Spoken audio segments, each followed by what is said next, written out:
This chapter is on sexual coercion, rape, and abuse. It begins by talking about harassment, the different kinds of things that can be in an harassing environment. And we know that the two most common places for harassment are the workplace and at a university. We have four basic places for complaints. That's coercion, basically talking somebody into them, making them promise or lie to get what they want. A hostile environment could be pornography in the workplace, language, jokes that maybe would make you feel uncomfortable, cartoons, even suggestive comments, aggressive acts, and then third-party effects. An example of this would be if a student gives in to providing sexual favors for a teacher to get a better grade and your grade is lower than theirs. This just defines the different things that could constitute a rape. Basically, any act of violence or power. It does not have to be intercourse. It could be any object. Now, in Kansas, so each state's a little different, rape is defined as penetration of the vagina, but that doesn't mean it would have to be with only a penis. Different motives of the rapist. I'm not going to read these. You can see them. I only have 15 minutes, so I will continue on. Perception of consent. This is a biggie because what one perceives as rape may not be perceived as such by another. We need to make sure that the message is clearly no. So you have to communicate your limits. You also need to be careful that you meet in public places. Pay attention to your gut instinct. Don't put yourself in dangerous situations in a room alone, lying down on a bed next to somebody. Also watch for any mixed signals. And when you're in a group date, be sure you stay together. Some myths, any woman can resist. Well, when women are afraid, they may not be able to resist. Another myth, deep inside, a woman wants to be raped. No, that's not true. And then another myth is only bad girls get raped. Here are the different types of rapes and the percentages. I see I missed a percent sign after other relatives and 16%. Marital rape is probably even more common than date rape because of the sexual relationship that has already been established, and that one is probably seldom reported. Date rape, that's astounding. 20% of college women have been said to have been forced to have sexual intercourse.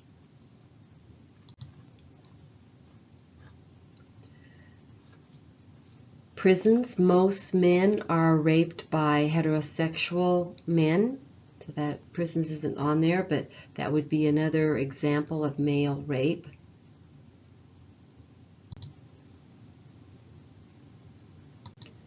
The date rape drugs such as roofies and GHB are very dangerous on any college campus, especially four-year universities, but even community colleges can have those types of things happening.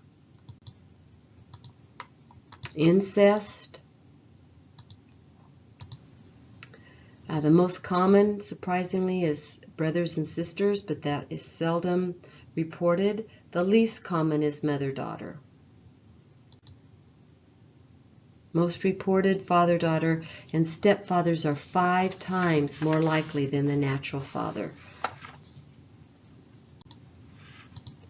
Incestuous families.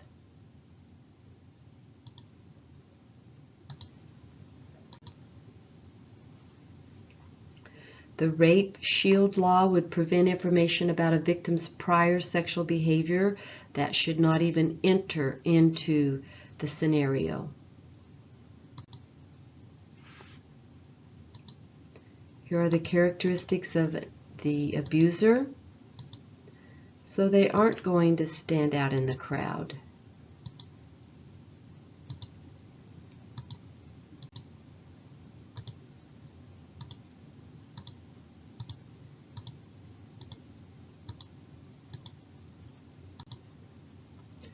Here are different incidences of abuse. 47% were first dates. So be sure you go to a public place on a first date. Arrests are low because the women are afraid to tell, especially when it's somebody that they know. Only about 4% are actually caught and imprisoned.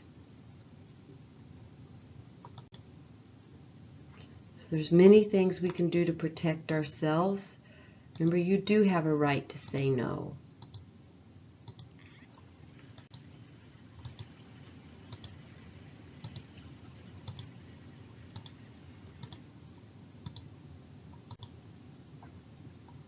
There's information in your textbook about the rape trauma syndrome, post-traumatic stress disorder. It may take years for a rape victim to overcome this. The sooner, though, that they tell and get it off of their chest, they share their secret, the sooner they'll be able to get over this. So it's very important that they report the rape and share what happened with others. Here's just some trivia. Today, most of them happen in a residence. And if your partner gets raped, I'm sure you're going to want to take off to get the rapist, but don't let the authorities do that. You need to stay with her and protect her. And then let her be the one to choose when to make love again. And I keep saying her. Most rape victims are female, but there are men who are raped. Men who are coerced into having sex with women, and then men who are raped by other males as well. In fact, it probably will most likely be another male raping, particularly a young boy. So here's the information on children. And the difference between child sexual abuse and battered children. Battered are just beaten. Mothers are more likely to do that. They get to their wits' end and then they will beat the children versus sexually abuse them.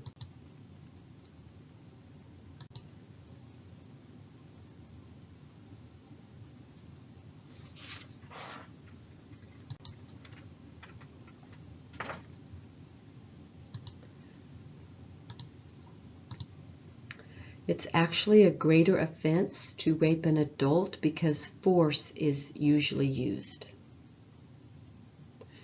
With children, more than half of the reported cases are girls younger than 18. And it's often when the girl becomes about age 16 that she will finally tell, or when she realizes that somebody else is being abused by that same person that abused them, then they'll tell. Children are naturally curious. They want to know adult secrets. And of course, they're twice as interested in things that you won't tell them, so be open with them. And understand that preschoolers do participate in sex play, so if you catch your child, don't freak out. Handle it as best as you can, mainly distract them, but know that that's a natural interest, and the minute you make a big deal of it, then it will become a big deal. And many times children don't understand that they're doing things that are wrong when they are with adults that they know and trust.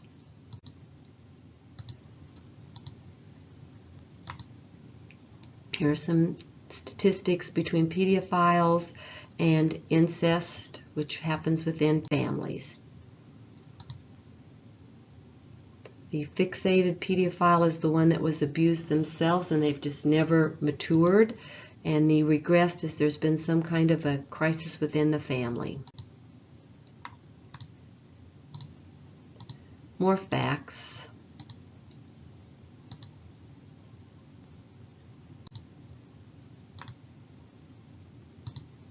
It's sad to think that 1 in 4 will experience some form of abuse before they're 18 years old. And that can include anything from exhibitionism, being fondled, vaginal, oral, or anal intercourse. Many times a child is just forced to perform oral sex on somebody. If you have a child that shows some of these symptoms, you definitely need to investigate to see what the situation is. Yeah, if they know things about sex they shouldn't, they're learning it from somebody.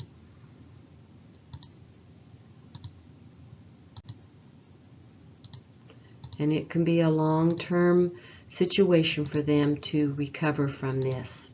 And it seems like when people are abused, they'll go from one extreme to the other. They will become so rigid that they don't even want to have sex in a natural setting. Or they may become so promiscuous that once they've been abused, they think, oh, well, I can do anything, or I should do anything and not have any restraints anymore. It's interesting that it goes usually to one extreme or the other. And we need to help children understand that it is not their fault. They did not do anything to cause it. Even adults, if they dressed a certain way or put themselves in a place where it was dangerous, it still was not their fault. They should have never been taken advantage of.